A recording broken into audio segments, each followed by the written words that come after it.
So as I was saying, if I was in a conversation with someone, it would set me off. It was, and I knew what it was. I knew it. I couldn't explain it in words. I knew that it was the pain from my dad. So everyone I spoke to, every conversation I was in, my relationships with friends, that was always dysfunctional. I was seeing my dad unconsciously. I was talking to my dad everywhere.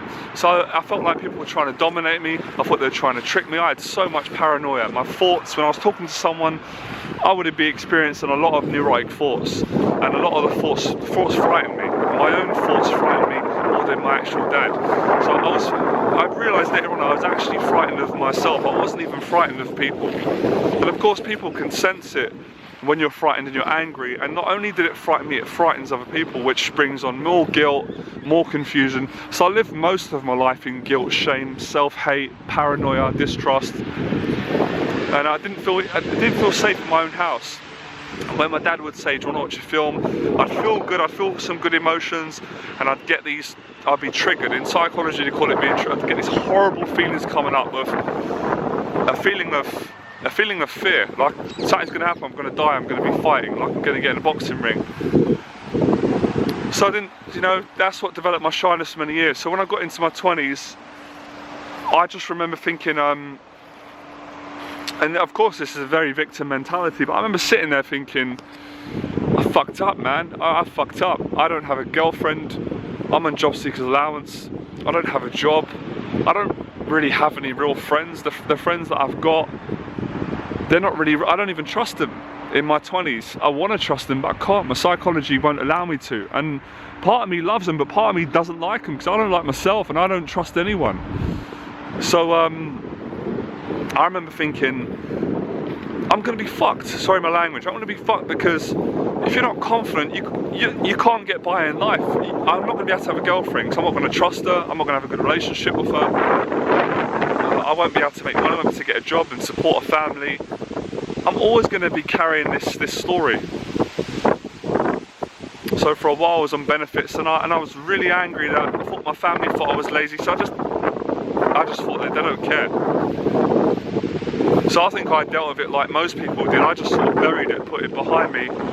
And this is when a lot of the self-abuse started. I paid prostitutes for sex, took drugs, became a drug dealer, was drug dealing, was just getting into fights, knocking people out all the time, going out to clubs in the West End, in Camden, around the wrong crowds, hitting people, and just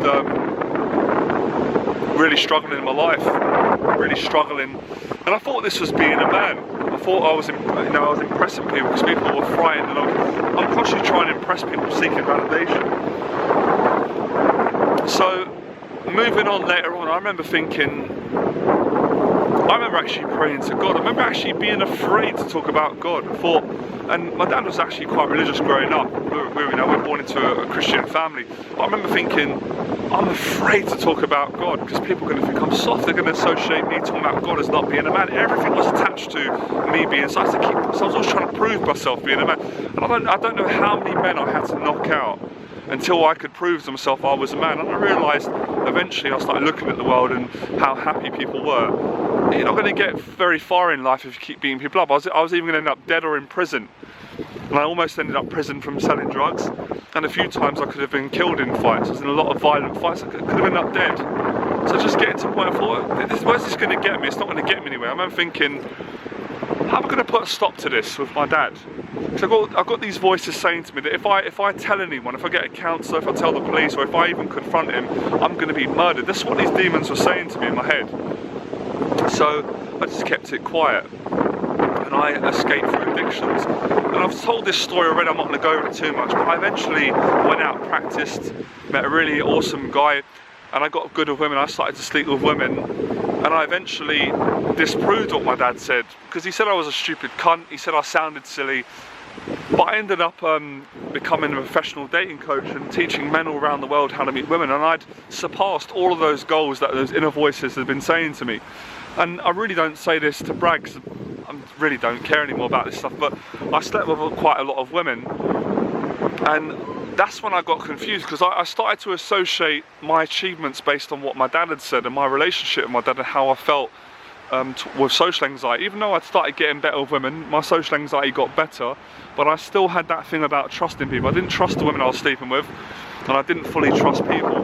This was a lot of this was unconscious, and it was coming on the conscious back and forward. So I was in these different personalities all the time, and this is all part of me trying to escape and deal with this story. And I suffered from a lot of anxiety, I suffered from a lot of panic attacks. So even when I achieved, a lot of people looked at me and thought I was a very happy person, had a good life. I was happy to some extent, but I was still suffering. So I started to realise it's not money, this thing, because I actually made money in my business. I became successful, and I actually really did enjoy teaching, but behind the scenes I was still struggling and trying to keep up a brave face. It wasn't money, it wasn't having sex with women, it was me telling the truth about what happened, about how I felt. And the truth was, I was still angry at my dad, I'm still angry at myself, and I'm still quite angry towards people. I still had some social anxiety that was deep, and I had shame and guilt, all of it. I was ashamed about the things I did, that I hit people, I hurt people, drugs, prostitutes, and I allowed people to abuse me. I let my family bully me socially and intimidate me and manipulate me, because I was frightened that they would reject me and abandon me and stop loving me.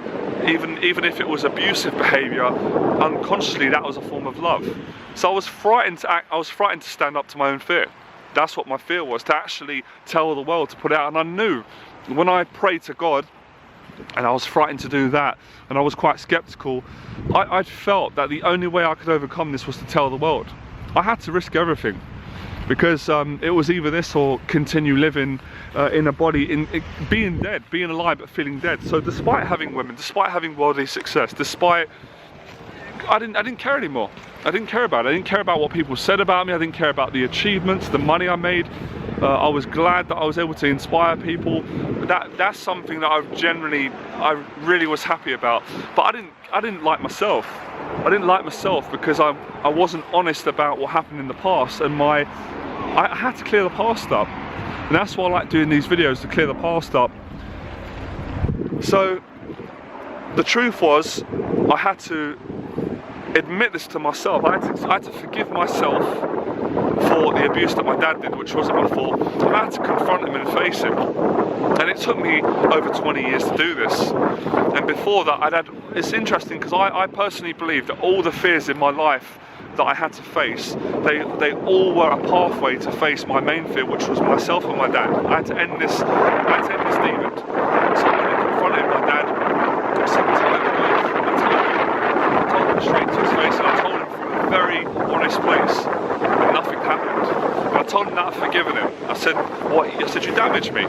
You bullied me. You made me frightened of men. You made me nervous around people. You made me abusive.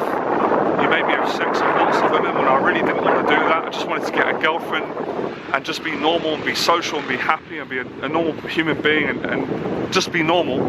And you put this on me." And he tried to deny it a little bit, but he couldn't deny it. And I'll tell you what, do you know why he couldn't deny it? He couldn't deny it because it was the truth. And when we're honest and we tell the truth, fear doesn't have a chance. Fear doesn't have a chance. It doesn't matter how scary the person is, what they did. And I realised I wasn't scared of him anymore. I realised that I didn't need to, and I didn't have any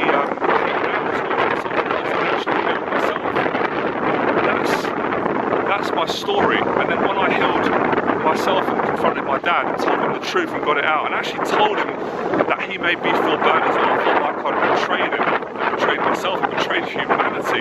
That's how I felt, and I betrayed God. And I actually I brought God to my dad. That can sound, I know that sounds quite extreme, but I brought God to my house to heal my dad, to heal myself, to heal my family. This couldn't go on anymore. I couldn't play these games with my family. And obviously, you can't change people. I know I can't change my mum, I can't change my dad.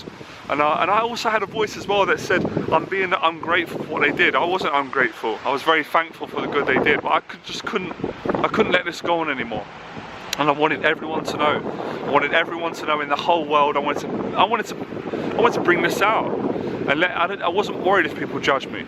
I'd had enough of it. I'd faced everything: abandonment, fear, insecurities, paranoia, years of abuse and fighting. I faced all of it. I wasn't scared anymore because I told the truth. And when I prayed to God on many occasions, I thought God hasn't helped me out. He's left me as well. My dad left me, God's left me, my family's left me, the society's left me. A very victim mentality I had, very victim, as you can hear. A big false ego. But I knew that was the true self. And when I did that, it liberated me and freed me. And I could be this guy you're talking to, myself. And I would say 90% of my pain gone. Like all healing, I'm still in the process of healing, but the massive amount went. And I thought, it wasn't true. It wasn't true what he said. It just wasn't true. I proved it in my life. And it had nothing to do, as I said, about me making money and me becoming successful. Because quite frankly, I never cared about fame. I wasn't interested in being famous. That was the last thing I was thinking about. I wanted my pain to go away. I wanted it to leave. I wanted these demons to get out of me. I wanted them out of my body, out of my mind. And I wanted to feel safe around people. I wanted to be myself. I wanted to be kind to people. And to be a normal person in society. And I wanted to be honest. That's what I wanted to get to. There was a lot of emotion within all this. I wanted to be honest. I don't want to be a liar. I don't want to be a cheat. And I don't want to be a violent person. I'm not a violent person. And I'm not a bully. And I'm not a dishonest person going behind people's back. All the things I did as a coping mechanism. And as I said before, I attracted relationships like this. So I wanted to put a stop to it. So that's my story. That's how I overcome my social anxiety disorder. That's how I transformed my life. And that's how I ended this relationship with my dad. And I've forgiven him. I've forgiven him for what he did. So honesty. 11 years I was in personal development. I tried everything. I watched Tony Robbins. I liked all these people. Les Brown is a huge hero to me. A lot of boxing growing up. But I realised that all the gurus, it's a contradiction, but they couldn't help me. I had to help myself. But they did help me. But I had to man up. Not in the violence. So being a man for me, I've got my answer. Being a man is having integrity. Being a man is actually being honest, being true to yourself. Even if that means you have to go against the whole world or even your family. If they're wrong, they're wrong. And I had the same conversation with my mum. And then I had the same conversation with my brother. Me and my brother were actually really close anyway. But my relationship with my mum wasn't good, and I denied it for many years. I felt bad. I didn't want to hurt my mum because I loved her, but we didn't have an honest relationship. I didn't have an honest relationship with any of my family members other than my nan. My brother was a little bit more better, but I just didn't really have an honest relationship with anyone. I didn't have an honest relationship with myself.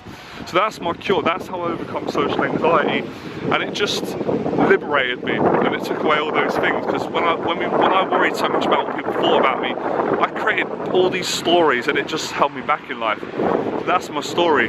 There you have it there. So I hope that's helped you. And in the midst of all that, I had to learn to develop self-trust, and not to, that's what my mentor helped me with as well, not to look for trust in my dad or my mum or anyone else, because I tried it that way, and that never helped. It didn't get the paranoia way. I had to get trust within myself. And once I was able to trust myself, it seemed to heal everything and change everything. So that's the story, and I hope that helps you if you've been through social anxiety or abusive relationships. You've got to confront the bully, and the great thing is I had to go one better than the things my dad did, non-violently. I had to bring love, I had to bring God, I had to be very honest. And when you're that honest, the violence doesn't seem to, well, it didn't happen. I'm knackered now after saying that's drained me, but that's the story, and that has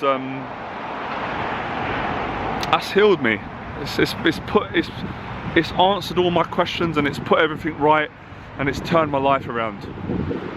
And now I don't feel, I don't hate people, I love people, I love myself, and I don't hate anyone. It's all come out of me. So there you have it, that's it, alright. Bye.